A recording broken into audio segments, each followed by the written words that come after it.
ये बात ध्यान रख लेना कि बिना अपने को समझे इस संसार में यदि सब कुछ भी समझ लोगे तो भी प्रभु का भजन नहीं कर पाओगे।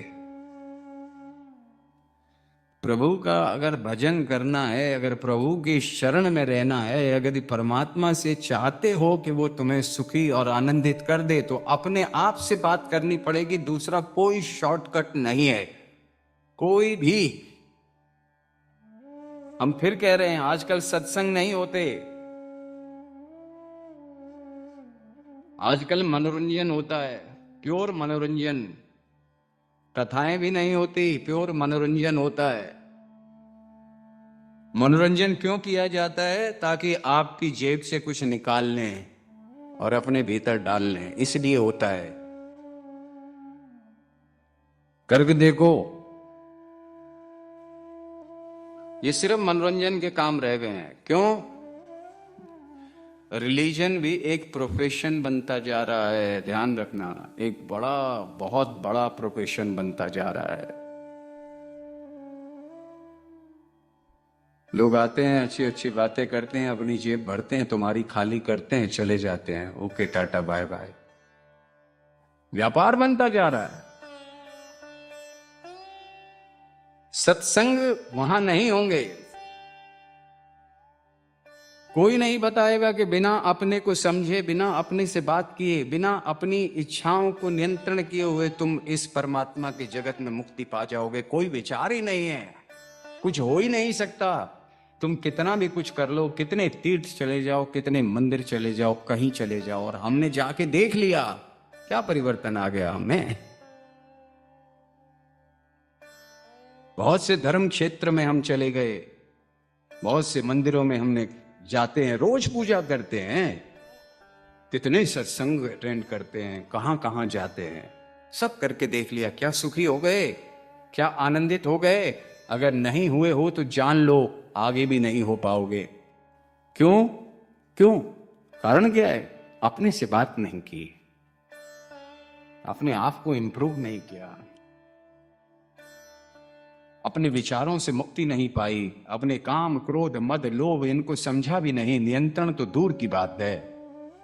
अपनी इच्छाओं को, अपनी भावनाओं को जाना ही नहीं, और इनको जाने बिना, अपने को समझे बिना कोई दूसरा मार्ग नहीं है जो तुम्हें परमात्मा के अधीन कर दे।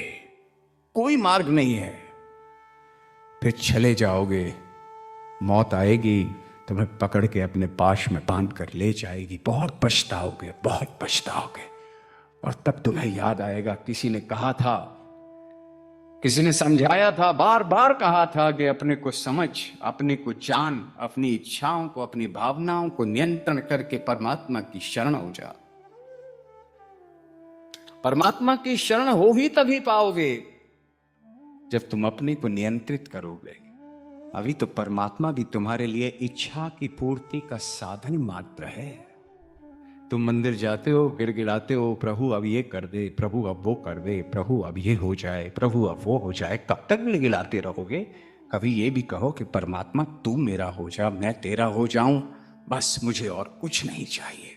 और जिस दिन ये भावना दिल से, हृदय की गहराई से तुम परमात्मा से कहोगे कि तू मेरा और मैं तेरा और मुझे कुछ नहीं चाहिए, उस दिन तुम जानना कि तुम्हारे भीतर परिवर्तन होना आरंभ होगा। वो घड़ी अपनी होगी, वो घड़ी तुम मालिक हो, तुम विजेता हो।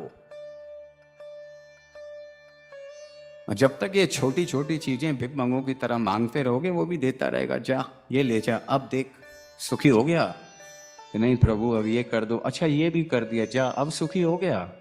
कभी जिंदगी में नहीं हो पाओगे और ठगे जाओगे, ठगे जाओगे।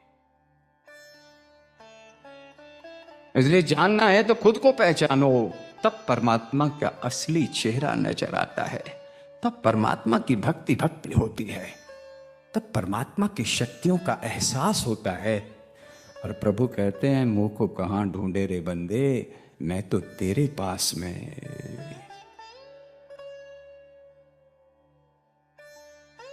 तेरा तुझको अर्पण क्या लागे मेरा। ये सब संसार प्रभु का है, प्रभु का बनाया है, प्रभु ही चलाने वाले हैं। हम तो बस कुछ समय के मेहमान हैं, यहां आए हैं और चले जाएंगे।